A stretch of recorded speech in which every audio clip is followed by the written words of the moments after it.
So, you have received your visa. Jubilation. Yes.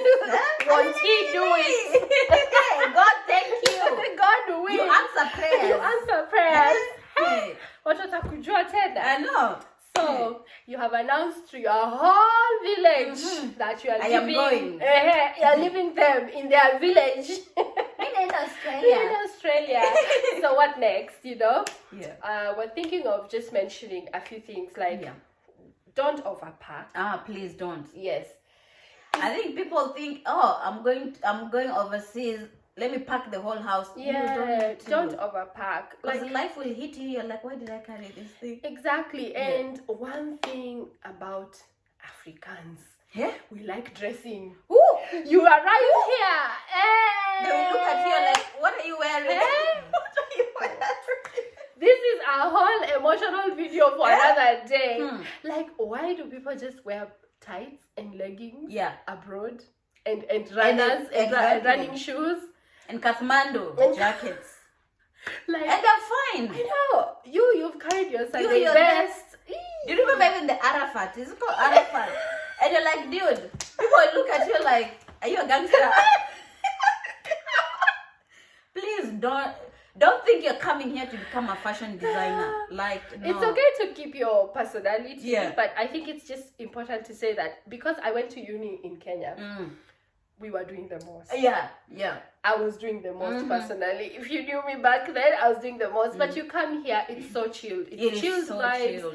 If you're dressing up, it's maybe if you're going out for like brunch with your people. Yeah. But if you're going to like school and stuff like that. God. Someone will carry pajamas to school. Literally. And really it's minimal. It's very normal. Jumper and like joggers. That's like every day. So relax. Don't overdo it. Don't overpack. You can carry a few Ankara things that are, they will remind you of home. Masai sandals, yes, but don't overpack. There are many shops. Many. You can buy online if the shops that you want are not in the state you're living. So don't stress. There's a lot of op shops. Op shops are like mtumba, like second hand, and they're also really good quality. Really good. So for those first days when money is, yes. So I think that's important, and just carry sentimental things, family things that maybe will remind you of home, because you will have those moments of crying and missing home, and you just want something that you can see like, I can still connect to home. Or yes. So moving on, do your research on the weather. Yes. Australia has 4 seasons, but to us Africans it feels like 2 seasons. Winter, summer, full stop. But it's spring, autumn, blah blah. If you're coming around July, between May to August, school is usually like February and July. So if you come in July, it's winter time. My guy, it's cold. Depending on the state, you'll go to Melbourne and Tasmania. Hey, we are going through a lot. People always tell us we came to the wrong state. It's true. We are supposed to be in Queensland. But do your research. If it's winter, carry those jackets. Yes. Carry those scarves. Jumpers. Like not scarf, like light things. Like you need thick. You need gloves. Yes. It gets really cold. It gets really cold. Yeah. If you're coming around February, the summer is beautiful. The weather is nice. Carry light clothes, and then once you get here, that's when you can start going shopping for the next season. So and just keep in mind that when you get here, most of the time you will start by using public transport.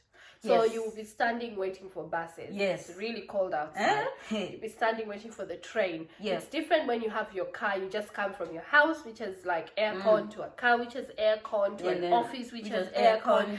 So it's very different to if you have to stand outside and wait for a bus or wait for a train or So just keep in mind, or walk. Because sometimes you'll have to walk to your destination. So just keep in mind that those first few days, first few months, if you don't know anyone who has a car who's going to help you out, you're just gonna be out there. It's gonna be cold. If it's cold, or if it's summer, you'll be sweating. Hey, my God, that sun hits you, you'll be like baked chicken. Like, yeah. But if you're coming to Hobart, Tasmania, it's not it doesn't get that hot. So you'll it's enjoy like the summer. Winter. Oh yeah.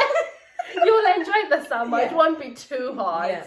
But if you're going to Darwin, if you're going to Perth, if you're going to Gold Coast or anywhere in Queensland, they can... Melbourne and Sydney also gets really hot. So good luck. Yeah, the ones that she mentioned, Darwin, Western Australia, it can get to 43 degrees. Ooh, 45. 45 degrees. Aurelia, hi. I know. I don't know how you survive up there. Like, my guy, no. Yes. Speaking of public transport. Yes. So in Kenya, it's just give money and, you're given change in that. Yeah. Here, it's different. You need, depending on the state, there's a card that you get for public transport. This public transport is the same for buses, trains, trams. Any form of public transport, use this card. Yeah. Depending on the state, in Melbourne it's called Mikey. Here in Hobart it's green card. In Sydney it's Opal, whatever it's called. Transpath. Is it? People. I know, is that it's called? Yes. Why is it so long? Why can't it just be a short name? Amasi. Yes, that's what it was called. It's been so long, but yes, I remember my days in the bus. Yeah. So those cards, you can, like, you put money in them. So you can put money online. There's an app, like it's the green card, like if it's Hobart, it's called Metro Tasmania. Yeah. In Melbourne, it's PTV, whatever it's called. Or you can go to the centers. They have centers, or there are shops that let you you can top up the market. Please remember, there's inspectors. What are they called? Inspection officers to check your ticket. So please don't try and get in if you don't have the money, or if you don't have money, just be honest. People are really kind. Yeah, they will let you go, because it's usually like $1. It's not a big, but they really hate dishonesty or trying to steal. So I agree with you. Definitely just be mindful. Yeah, be mindful. Yes. For me, I think I was lucky because the accommodation that I had reserved, it was literally close to school. two or three streets from school. So I didn't really have to wait for public transport. Like, I could walk. And me, I like walking. If you know me, I like walking. I like seeing things. So that's how I was able to adapt quickly, because, I was walking 24/7. Hence the weight loss. Please. So you can walk if you live close by school. Yeah. And I'll just point out that most schools are in kind of upmarket areas. Oh yeah. Yes. So sometimes you won't be able to live close to school. Yes. Depending on because you'll find that the houses close to school, if you're getting a house, they're more expensive, because the university itself is like it's an investment. It's an investment, exactly. So there's coffee shops around, there's restaurants around this. So there's suburbs around, and the houses around school are not that cheap. Yeah. So that means you either live like 20 minutes away that means from school. So sometimes you'll have to catch, if you're in the mainland, you'll have to catch a train to this place, to a certain suburb, and then you change the train to go to another train. You get to the city, you have to catch the tram. Like, it just depends. You'll figure it out. Yeah, you'll figure it out. Yes. But it's not hard. It's not like no. Yeah. If because we are so used to it, it's not hard. But the first time, oh my God, but it's confusing. A good tip is stay around students. Yes. So unless you know someone who's maybe no longer a student and has settled and will show you the ropes, try and live around students, because that way you'll be aware of the latest thing and you'll catch on quickly, because there's a lot to learn. There's a lot to process, like there's a lot of things to learn. So if you're around students, they're going through what you're going through. But if you're around people who have already passed that stage, their problems are different, so you cannot really relate. So stay around students or make friends at school, so then you can stay up to date with information. And you will need friends. You cannot do this on your own. You will 100% need friends. It doesn't matter the race, the ethnicity. You will need friends. And even if you're making local, so Australian friends, try and also make international friends. It's good for your diversity, and it's also good for just keeping up to date with the problems. Because then, you know, if you're going through the same things, you will learn a lot. Exactly. And just to mention about diversity, don't stick around Kenyans also, just if you're if you're Indian, don't stick around Indians only, or don't stick around Nepalese only. Stick around, go everywhere. Try and be diverse. Integrate if with you people. can. Yes. Like, you'll have your Kenyan community or your Ugandan community, whatever, but there's people out there too. And you never know. This outside person probably will help you more than the Kenyan or whatever. Or it's just also you've come to a different country. Try and experience different things. Know different people. Learn different how cultures. different people think and cultures and be open-minded. Yes. Now, what else? Now, I know a lot of people will be asking, so once you're here, you've started school, and your parents have already sacrificed the money, blah, blah. But now you need to get by. You need food. You need rent. That means you need money. So when you came here, how did you fund yourself financially? Boy. Trust me, when Brenda starts with boy, it is what it is. I will say this. It's tough. First of all, people, if you're not in Australia and you're trying to come to Australia, and then you have someone, and you're trying to text them and be like, oh, help me out, give me what to do. Give that person grace. You don't know what they're going through. You don't know what stage of mental breakdown they are at. You don't know what problems they're having. And that's one thing I realized immediately I arrived to the person who was hosting me. Thank you, boys. You know yourself. So I was hosted by these two wonderful boys. Shout out. Hustlers big time. But there is nothing like boys to give you tough love. No. From day one, they spelled out, like, this is the rent, this is the cost of food. We literally are just scrapping to get by, so we cannot carry you also. So for you to be here, you have to pay your way through, So for me, I think from day one, I started looking for a job. So when you get a visa, there's visa conditions. You can work 20 hours a week. On a student visa. So this whole video, by the way, we are talking about coming as a student. We're gonna do another video addressing other visa types and the costs around that and how you can apply for that. But this is specifically as a student because we both came as students. So so immediately I had to start looking for a job. So what that means here, most jobs that you can get as a student are just casual jobs. So we're talking cleaning. We're talking taking care of the old, which is called aged care. We're talking taking care of the disabled, which is disability. We're talking security. Some people do security, like if you're big and strong. Security. There's so many other. There's retail. Yes, you can work at retail. You can look after kids. So retail is shops. Working at shops. You can, so any job that's kind of casual.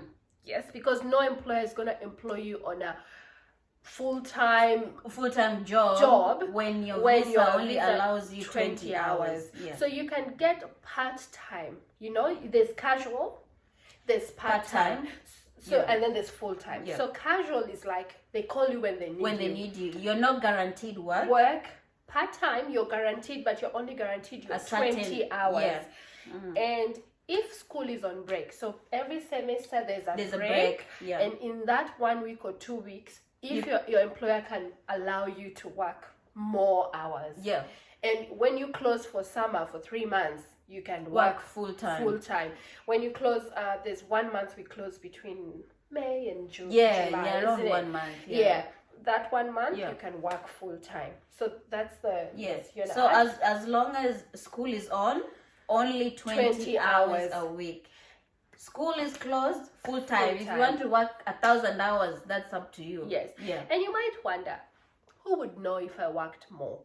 Well, when you're applying for your permanent residency, they strip you naked. Literally. They ask literally every detail. They'll ask all your payslips.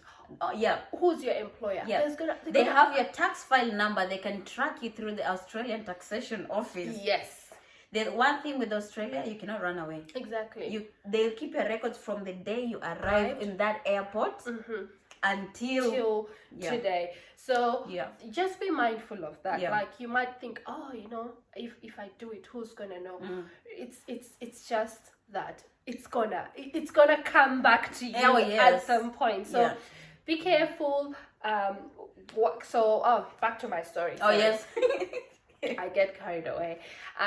So I started with they're in Tasmania. They're not really there. They are there, but not really there. But in the mainland. So when we say the mainland, Tasmania is a rural and it's regional. Also, an island. Yes. So it's like, separated from Australia. Yeah, but it's still in Australia. So that's why we keep saying the mainland, because this is an island. So in the mainland, most states have agencies.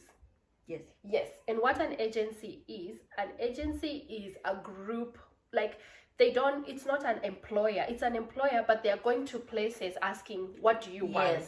So they're going to, imagine Effie goes to like 15 organizations and says, I have people, what do you want? Is it a cleaner? Oh, there's something called a kitchen hand, which I did too. It's like you're helping with the preparation of foods, washing dishes, cutting onions, anything that the chef needs or the cook needs. So there's that. So I started in an agency, shout out.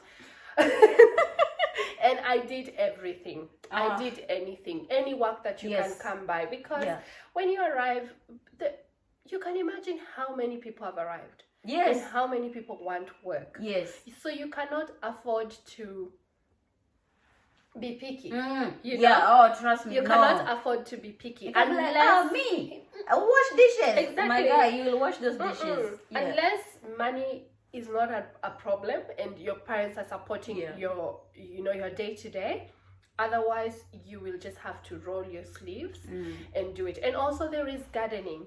Yes. Gardening. There's, how do we call it? Tradies. We call them tradies here. Yes. Tradesmen. Yeah. Gardening, landscaping, building, bricklaying, everything. Yes. So there's all sorts of jobs that they need people. A hand. Yes. Yes. Of course, there's even packing. There's working in factories. In the warehouses. Yes, in the warehouses. So fruit picking. Yes. So for me, that's my story. I started out in an agency and it was a big struggle. I will not lie to you. Yeah. Because if I was paying probably $200 a week, or $190 or $180 a week for rent, and that's like the average. Yes, because most people, you get a house and share. So you live in different rooms, share the common areas, and then you share the rent, share the bills. So that my rent plus bills, we're talking about electricity, gas, internet, all that was around $200 at that time. And then there was the bus fare. There was public transport.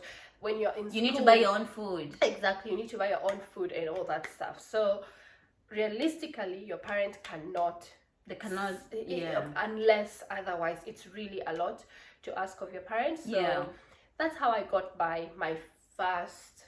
Your first years. Yes. Before. Yes. And how about you? Before I go into my story. Yes. Here in Australia, rent is paid. They always put the quote per week. Yes. When we're talking about $200, it's $200 every per week. So you pay fortnightly. Yes.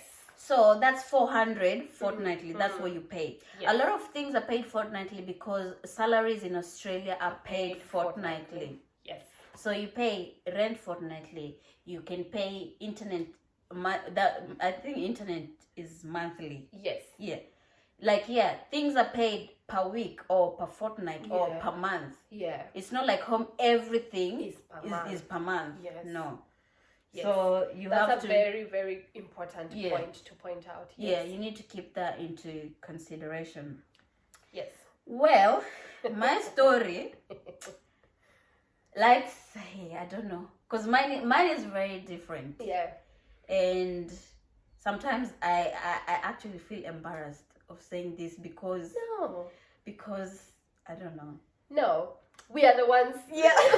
We are talking about you when you're saying your parents can't, but they can.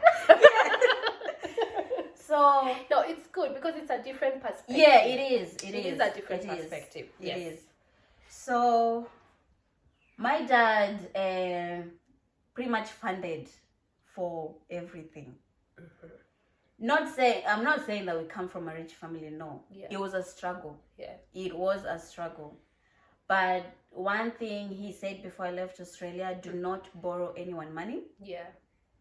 If you need money, I'd rather go broke than you having debts in Australia. Yeah. So he did everything to make sure that I was comfortable. I focused on studying. So he paid the school fees, he paid the rent, food, everything. So I know you're wondering, how was he able to pay from Kenya to here? Yes. Things like that. So my dad is very smart. Shout out. Shout out to my father. So when you have a bank account, you have ATM card. Yes. Yeah, the bank card. Yeah. So what my dad did, he got a second bank card of his bank account. It's under his account, but the card is under my name because they have to they see it. Certify that it's you. It's me using. So that's what I used to pay. So sometimes here rent you can pay through cash or through bank transfer or whatever. Yeah. For me, the one who was hosting me wanted cash. Yeah. For some reason, because no paying taxes. Yeah. Yes. So I used that card to pretty much survive everything. The one thing that did not hit me, remember I came when I was 18. I thought I have the freedom. I have a bank card. I have this. I can do whatever I want to do. Yes. Little did I know. I don't know what I was thinking. I thought my father will never track whatever I'm doing. So this one time I went and bought a pair of jeans. Boy, I was stupid for $95. For $95. Bro. I know. Run out to Nairobi. If you're not from Nairobi, tukutane after this video. Discuss. And my dad sends me a message. Oh, what's this $95 you spent on? And that's when I knew he can see everything. Probably getting SMSs, notifications. Yes. So pretty much that's how. Well, I did not spend like that again because now I knew that my dad is tracking. Yeah. But that's how I survived, and he paid my fees until I finished school. Wow. And rent and everything. And to be honest, it's God. I don't want to sit here and pretend it was not a struggle. It was a struggle because before I came to Australia, my dad was actually planning to retire, but he had to go back to work to fund for me. So when we say that your parents literally sacrifice, they do sacrifice. They do sacrifice. So so it's a different story. Yeah. And I really appreciate your parent or your dad doing that for you because you are 18. I was 23. It's a big difference because I had gone through the university system where they had paid for me for my fees, finished, got a job, knew a little bit about managing my own money. Yes. So, and this is the thing. If you're coming abroad and you're 18 and your parents have put all that stress in you of figuring out what's next. Like you're 18. It is just mostly a recipe for disaster. Yes. Because people are too young. Yes. They do not know what... You don't know the value of a dollar. Exactly. And most of the time, it just puts so much pressure and stress on you. Yeah. So you're supposed to come here, have a good time, study, make friends, be social, go on outings. But no, all of a sudden, everything is on your shoulders. But I understand if you're coming from like a background where it can't be afforded, but it's really good if it can be afforded to be done. Yeah. So big up to Dad. My God. That is the best father in the world, because that's why I'm afraid to make him mad. Yes. Yes. He is. And it's very different if you're coming and starting to work immediately. Yes. And if you are getting a lot of things paid for, because then you can enjoy your experience in Australia. You focus on school, and to be honest, in as much as he paid for everything, there was that pressure of nothing is stressing you. You need to pass school. Exactly. Then if you need to go to the library, you need to go to the library. Yes, exactly. You're not thinking, oh, maybe I need to go for my job for 2 hours and then come to the library for group discussion, and then So it is such a privilege and such an honor. If you can get paid, then you can focus and you can focus on school. So literally, if I told my dad I have failed a course, they'd be like, for what? And if you fail, you pay around $3,000 or $4,000 to repeat that unit. So it's a big burden. It is. Yes. Yeah. I forgot to mention. So, getting a job, you have to make a CV. It doesn't matter if you're applying for whatever. Exactly. No role is too small. So here everything is big. It's big. So when you get here, those are the things that you need help with. Someone needs to show you how to make a CV for whatever job you're looking for. Someone needs to show you how to open a bank account, because if you have a job, you need a bank account. That's where they'll be putting your salary. Exactly. And then the other thing, you need the TFN, which is equivalent to KRA PIN, tax file number. So of course, when you're working, you get taxed, so you need a TFN. And and you need some more. 99% of the companies in Australia, they pay for your super, so you'll need a super account as well. But if you get a job, they're gonna advise you like which super. So super is like a retirement benefit. Different industries have different supers, and they will advise you. The other thing is driving. Please. Oh my God! If you're home, try and drive. Not just having the license. No. Try and drive around, because the people I lived with, first of all, they were not living there full time. They were working a different place. Nobody has the time to show you around. Show you, like, take you driving around, because everyone's busy. When they're home, they want to sleep or chill. So it takes a lot for someone to take their time to show you driving, and it's much better and faster if you've already if you're already familiar. Cars are cheap, but not in this region also. Like where we live, cars are still quite expensive because it's a bit remote. But if you're going to big cities like Melbourne, Sydney, you can find a cheap car. It's a good car. It's an okay car, just to get you around. Yes, because if you have a job, you have to juggle between school, work, and job. So for example, you're living here, school is this way, and then work is the other way. How you can't depend. And you need to get to school on time. You need to get to work on time. And buses are not reliable, because buses come with timing. They go with their schedule. It's not like Kenya. You just go on the bus on the stage, and there's a matatu coming every 2 minutes. No, it's their scheduled. And she said earlier that they have apps, so you check on the app, then you'll know the schedule. So That's very important to remember. So those are the few things that when you arrive, you really need someone to hold your hand and show you. Yeah. And all jobs you go for an interview. Even that cleaning job, you will go for an interview. So you need someone to talk you through, like give you tips. And yes, the tips we can give for interviews. Effie here is a manager. Do you have to? Manager. I know. No, well. Do you know who I am? Do you know who I am? Do you know who you're talking to?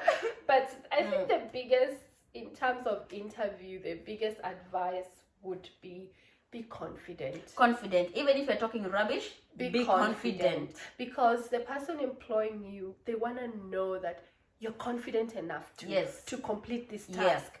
They don't care about what answers you give. You don't have to be right. No. Just be confident. And honest. And if you don't know something, just say I'm willing to learn. I'm willing to learn.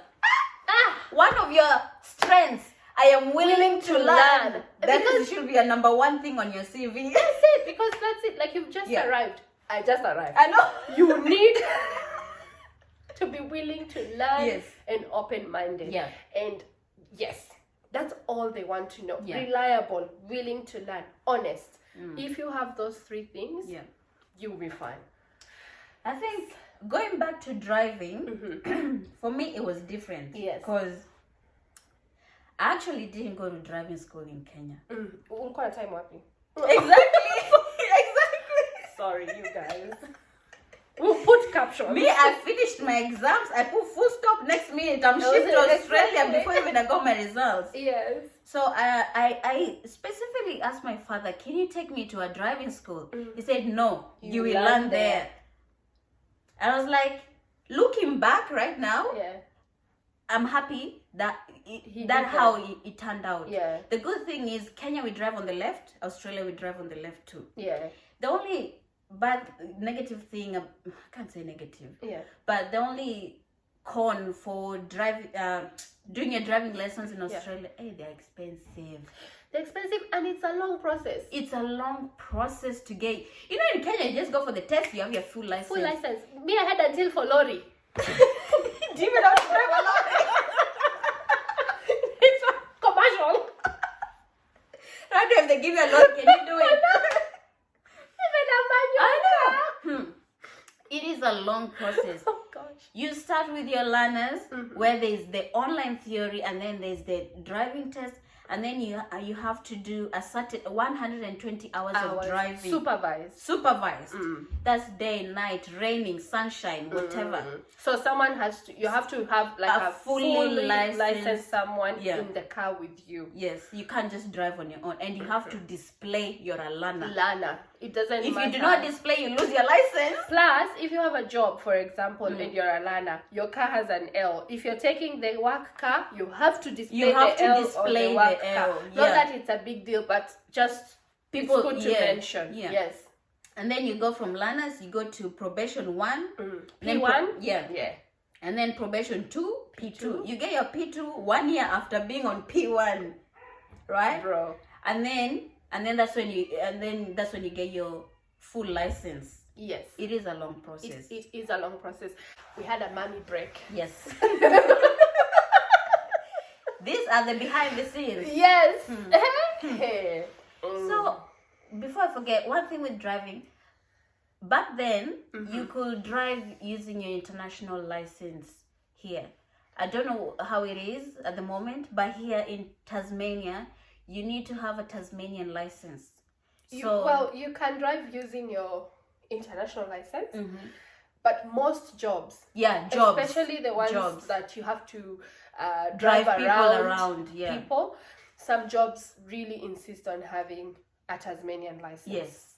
Yes. And so finish and then so you can drive with the international, but when it comes to looking for jobs in disability or whatever jobs that requires driving, you'll have to convert your international license to Tasmanian license or whatever state you are in.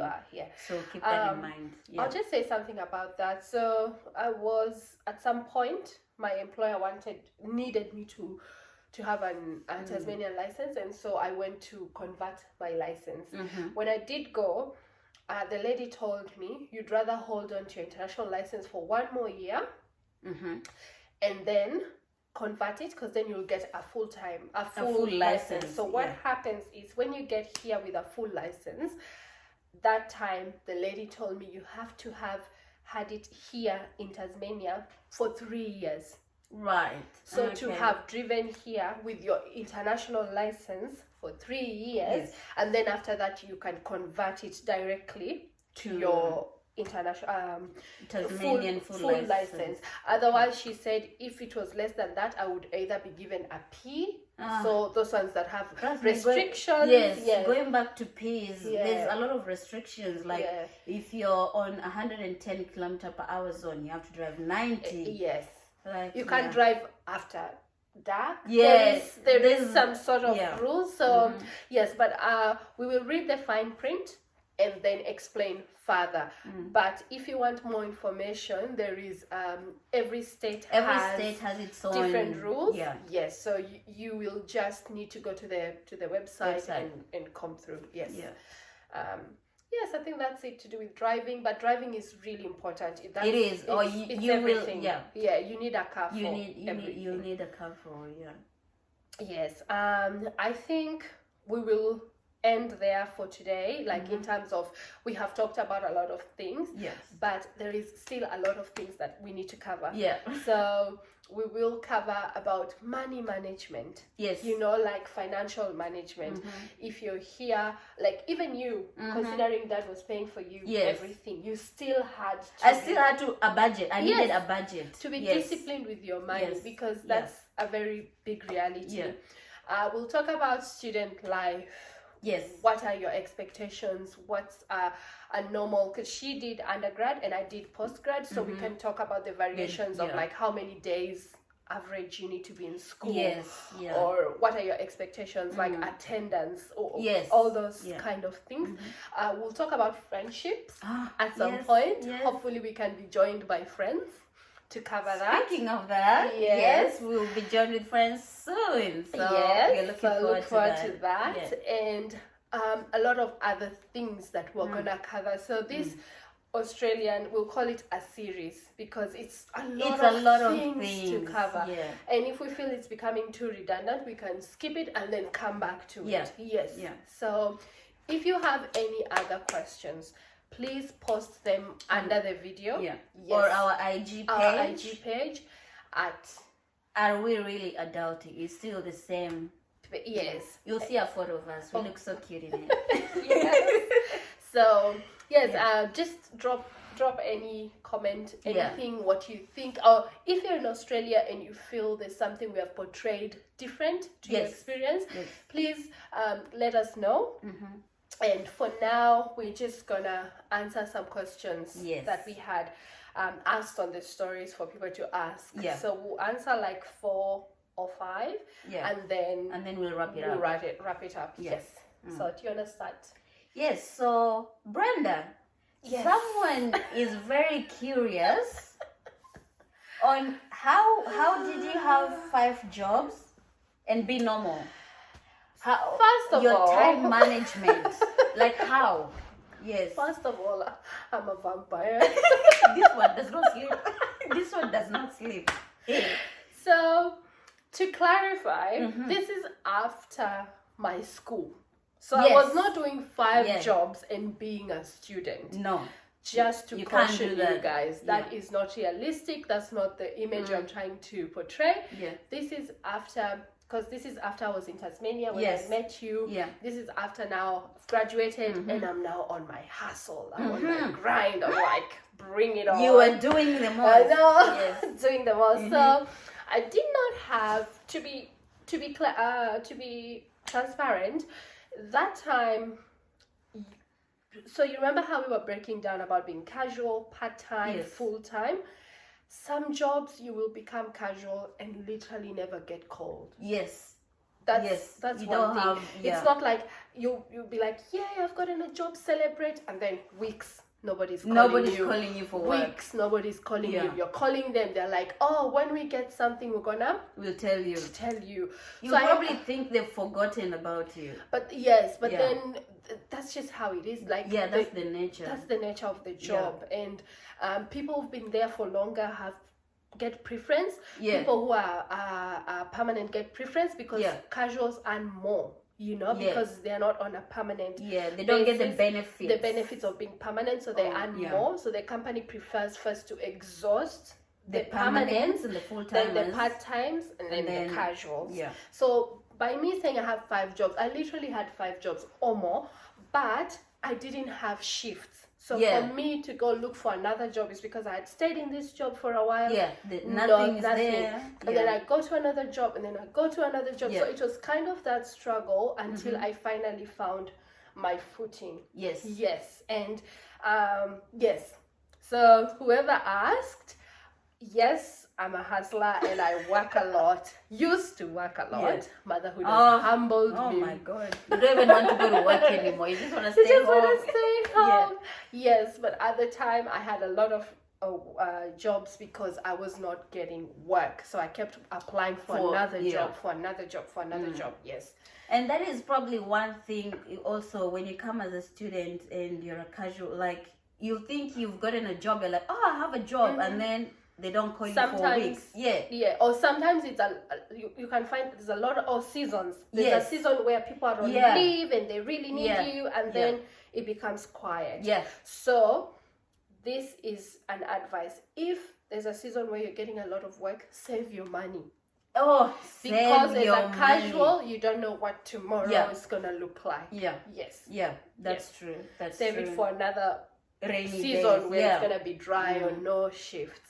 And if you see there's no shifts, don't sit there crying there's no shifts. Go out, look, apply for other jobs. And that's exactly what I did. Your 20 hours or whatever hours you work will start counting when you're actually working. Not when you're employed. But 20 hours isn't much. That's like 2 shifts or 2.5, because a typical shift is like 8 hours. But there are shorter shifts. But if you're doing a long shift, that's like 2.5 hours, 2.5 shifts a week. Yes, which makes sense because you'll be going to school maybe 3 days a week. So it does make sense. But we will down the line we'll break it down. Most jobs have penalty rates. So if you're working on the weekends or in the afternoon, at night, you get more money. So there's all those little details that we'll get into down the line. Yes. So I hope I answered your question. It's because there was no work. Yes. There was no work, so I kept looking for work because I was like, baby, I need them dollars. I need to fund this expensive lifestyle. Yes. And in saying that, do not limit yourself. That is the lesson from that. Don't limit yourself. This is a country where there's so many opportunities. Do not limit yourself. Just stay within the laws. Don't break laws. They will come for you. Yes. One person asked to explain the process that they would like to come to Australia. So I hope we have shared a light with everything. If you still have any question that you're not sure about, please feel free to ask us. Just a moment, I'll screenshot some. One says, speak about expectations versus reality of living and studying abroad. I feel like this should be an episode. This is too wide. Let's leave that for a different episode. This is too wide. So we're gonna cover expectations versus reality. We've covered it a bit. We've talked, but this is a big one. Yes, one said, I'm thinking of moving, and this one lives in the UK and says, when are you guys getting rid of spiders? See, we are not in charge of the wildlife. Respect the animals. No, respect the kangaroos. Respect the kangaroos and the snakes. And I completely forgot about that. A lot of Kenyans ask me, how do you survive with all these animals. To be honest, Australia has the most strange, dangerous animals. But I still don't understand how I've never encountered any of these. I don't know. But yeah, I think it depends on where you live. It depends on where you live. Yeah. Like, we live in a pretty cold place, so the animals don't come out much. But we have the most dangerous in the world. Spiders. Snakes. Everything. Spiders. Tasmania. Yeah. Like, everything is dangerous. Yes. Yeah. Tasmania has, but they don't come out. They do, but we don't see them everywhere. No. But my good friend who lives in Darwin, since we're sending you love, I know. We're sending you a snake catcher. We're sending a bag. You grass. Sis, those hot areas, as much as they're beautiful and all that, oh my God, that is the breeding ground. Yes. For all those, you see those snakes where someone goes to the toilet, it's coming literally, out. Yeah. Under your car, there's a snake. Oh my God. Yes. So we wouldn't know. No. We wouldn't know. We cannot relate. relate. No. So for now, we're just gonna enjoy our cold. I know. Until we decide to move. To another place, and then we will give you the rundown. Yeah. But yes, shame on you. Shame on you for asking that question. You know yourself, but I love you. Yes. And then the last one was a question that another person asked, and of course another person asked, and I think we're gonna make it an episode 2, but we'll just mention it. So they said to cover how we are staying mentally stable abroad. Hey, to be honest, we are not. We are not. We are not okay. You can see us smiling, yeah, but deep down, we are not. We have been through it. We have battled demons, and I think that's one of the things Brenda mentioned. You're in Kenya. You do not understand what goes on here. Yes. You don't understand what it takes for someone to just get one shift. Yes. And people are busy. Send me money. Send me this. Oh, since she went abroad, she's changed. She's feeling better. No, my guy. I will say this. The person who asked this question is my very good friend. Love you. She lives in Korea. So we're gonna invite her down the line via Zoom, because she went to a country where she doesn't even speak the language. Exactly. So exactly, lucky there's that us, language barrier. Yes. Yeah. You can imagine the racism that's involved. Yes. I'm not saying that Korea is racist, but that is always an underlying factor. You cannot ignore that. Yeah. So different, as much as we're speaking abroad, we're in Australia. So this is our Australian experience. Yes. But people have gone to different countries. There are people in Russia, there are people in Korea, Germany. there are people in China, Germany, Switzerland, Sweden. So everywhere you go, as long as it's not home, even Uganda. Yeah. As long as it's not home, they will make sure you know it's not home. Yeah. Yes. So that part, that subject of staying mentally stable and mentally happy and mentally functioning, it is a big one. And I think for that we will do a whole episode and probably a series, because it comes back to mothering. Yes. So because it affects every little thing. Yes. Yeah. And I think let's not even just say mothering, let's say parenting, because also the men are going through it. Yeah. You know? Yeah. So we will cover this in depth down the line. If you have any comments or any questions around this topic, let us know. Yeah. I think for me, the saddest thing is we know we're not mentally okay. Yeah. But are we talking about it? Probably yes. But then people understand. Beyond talking about Yeah. it, what steps, what Yeah. actions are we doing? Yeah. And also, are you being a good friend? Yes. Because mental issues starts with your surrounding. Are you Yeah. being a good neighbor? Are you being Are you checking in? Are you Are Yeah. you being kind to people? Are you exactly? And it is a lot of dimensions and things that are involved. And we're also going to talk about alcohol, drug abuse, all those things that fuel the mental problems that people face. Because, when you just say mental problems, it's such a wide spectrum. Wide. And please no, we are not psychiatrists or psychologists. We're not qualified. No. This is purely our opinion. Yeah. And if you're going through a rough time, please seek help. Yeah. And I know I think it is difficult. Yeah, but people are afraid to ask for help. I am one of the people that would probably never ask for help until things are really bad. Yeah. Yes. Yeah. So and it also depends, like who in your circle can you trust enough to go up to them and say this is what I'm going through. Like sometimes you don't need someone to solve the problem. You just want someone to listen. Yes. And the very difficult thing is you've left home. Yeah. You've been away from your parents. When you left, your parents knew you as one person. Yeah. You've come to this country. You're a different person. You've developed into a different person. Mm-hmm. Your parents, they love you unconditionally, but sometimes they don't understand you anymore. Exactly. And it's not their fault. It's not. But they might not be the best people to talk to. Yeah.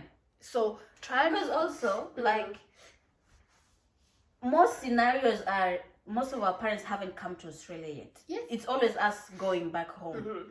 So they don't know how life is here, you know? You say, oh, Mom, this is what I'm going through. Why are you going through that? Yeah. You're in Australia. It's like... immediately they go into panic mode. Yeah. So how can we solve it? Yeah. Call this. Go to the pastor. Yeah. Go to the pastor. Have you prayed about it? Prayer is important. Yes. I don't want to put the word but because but negates everything I've said. Prayer is important. And you also need other interventions on top of prayer. Yes. Exactly. So it is a deep topic. It is a wide topic. There is a lot of things that come into play. Yeah. Yes. It's like we are just in survival mode. Wake up, go to work, come home, do this, do that. And sorry to cut you off. When you leave home, especially for your postgraduate, for your undergraduate it's also true, but I feel like stakes are higher for your postgraduate. You're older. Yes. When you get here, you're coming to study. Study, you finish your studying. There is a lot that comes after, which we're going to talk about. There is a lot of fear. Yes. There is a lot of frustration. Yes. There is a lot of anger. There is a lot and remember, you left home. Yeah. Going back sometimes is not an option. It's not. Because it is an option. Sorry, I don't want to make it seem like you have to stay here, but it isn't an option. But you would rather make this work, because when you go back home, you're going back to start from scratch. Yeah. And like even if you tell your parents or whoever you left home, I want to come home, what are you coming to do? They spell out to you life. They say life is difficult here. You have to make it work there. Jobs. Try and make it work. But there is a lot at play that comes into staying here. Yes. And I feel that this is where people fall into mental distress. Yes. Because when you're a student, sometimes especially if you're getting your fees paid or if things are going well, sometimes you feel life is good. It's good. You're enjoying yourself. You're enjoying the new environment. But when now you have to figure out life. After. Who am I? What am I going to do? What's life going to look for me after? Exactly. Because that's the stress. That's when reality checks in. And it's very stressful. And then, when you're going to school, you have a structure. Monday I'm going to school. Tuesday I have to meet with my group to do assignments. Now school is finished. What next? And where do you start from? You're on your own. Yeah. Money probably is running out. Exactly. You have to figure out, visa things and life things. Yes. And trust me, Australia will always remind you that you're not a resident. Always. Oh my God. Always. Till today. And how long have I been here? How long have I been? It doesn't matter how long. It doesn't matter how long you've been in Australia. Yes. I remember when I moved here, and that's we're gonna cover that, why we moved. Why we moved to Hobart from the mainland, And I was speaking to some people about my choice to move, which was a very hard thing to make. And one of my friends was like, but I can't leave my house. I can't leave my job. And I said to her, nothing is yours. Nothing is yours. Because your visa ends today. Yeah. You leave. Yeah. Nothing is yours. Do you understand that? Like, nothing belongs to you until you get the residency. And they say, well, you're permanent now. You're permanent. You're a citizen now. Nothing is yours. So this delusion or this place you put yourself, I only want to be in Melbourne. I only want to be in Sydney. No. Not understanding that that's down the line, that's what's going to cause you so much mental stress. That's what's going to cause you like feeling. And then there's one thing about not moving. So you've been here 5 years, that's fine. But then you're not progressing. You can't progress if you're still on the same visa. If you're just going from visa to visa. Especially renewing, extending that student visa. For how long? For how long? So we've delved into so many topics, but this is what we're going to cover in the mental health, because it's a lot to cover. Because mental health is literally one of the biggest problems we have about moving abroad. And we have to look out for each other. We have to be kind with each other. And help. Please help if you can help. Yes. And both of us are still going through our own mental health struggles. So when you see us, you don't think, we figured things out. No. Oh my God. No. Even once you get your permanent residency and your citizenship, there's other things. Other problems on the other side. And those problems still impose that mental stress. So, yes, you need friends, you need God, you need a support system, and you have to create your own support system here. In Kenya, you have by default, you have cousins. I know. Friends, neighbors. You don't even need friends, you have a million cousins, you know. Like, you've got your support system on lock, but here you have to create it yourself. Your own. You have to learn how to socialize. Like, if I'm an introvert, but sometimes I'm put in between in situations where I have to talk to someone, whether I am shaking, like, I have to I have to talk to someone. So it is a lot of things, but we are not okay. We're not okay. So to answer your question, it's not an answer, and you will jump on maybe down the line.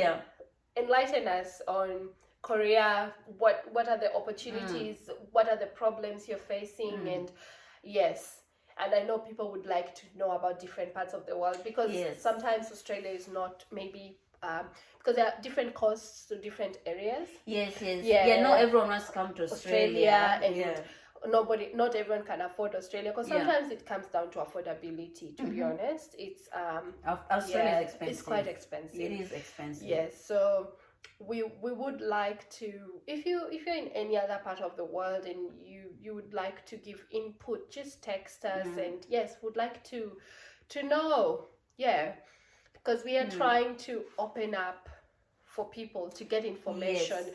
Because I remember before we came, you would have loved to have this information. Now you're equipped. You know exactly what's going to happen. Go on YouTube. Go on YouTube, watch our videos and take notes. And if you have any questions, ask us. Because we're going to address it. That's the whole point of us doing this. Oh my God, we've spoken so much today. And it's getting late. And I live far away, the ghetto, the G. So I really need to go. We need to go. So thank you for watching.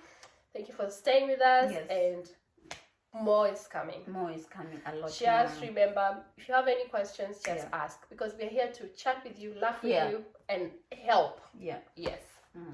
Well, thank you, guys. Thank you. Until next time. It's been us.